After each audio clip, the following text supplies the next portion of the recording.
Tip korban kecelakaan beruntun di gerbang tol Halim Utama, dijanjikan ganti rugi ternyata omong kosong.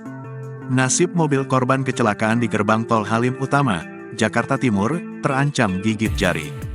Diketahui, dalam peristiwa kecelakaan tersebut ada 8 mobil yang ditabrak sopir truk alami ringsek hingga korban luka-luka.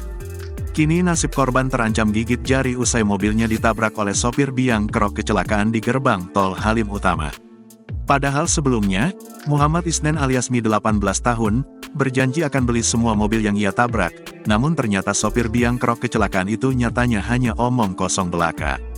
Hal ini disampaikan pemilik Isuzu Traga Pickup, Pradana mengatakan bahwa ia belum menerima ganti rugi sama sekali. Jangankan membeli mobilnya, bahkan pembicaraan untuk perbaikan pun belum ada. Ngomong mau dibayar semua mobil yang rusak, kenyataannya apa? Beli pakai takjil, mobil segitu banyaknya, tulis Pradana di kolom komentar postingannya. Dikutip dari tribunnews.com, jangankan dibeli oleh sopir biang kerok kecelakaan, Pradana bahkan terancam gigit jari. Apalagi hingga saat ini Isnen juga belum ditahan meski sudah ditetapkan sebagai tersangka. Kondisi keluarganya juga bukan orang berada, bahkan sebelum kecelakaan sempat cerita kekurangan uang untuk membeli makan di rest area.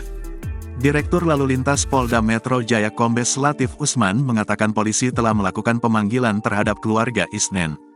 Kedatangan keluarga yakni untuk menemani tersangka selama proses penyidikan demi kelancaran pemeriksaan.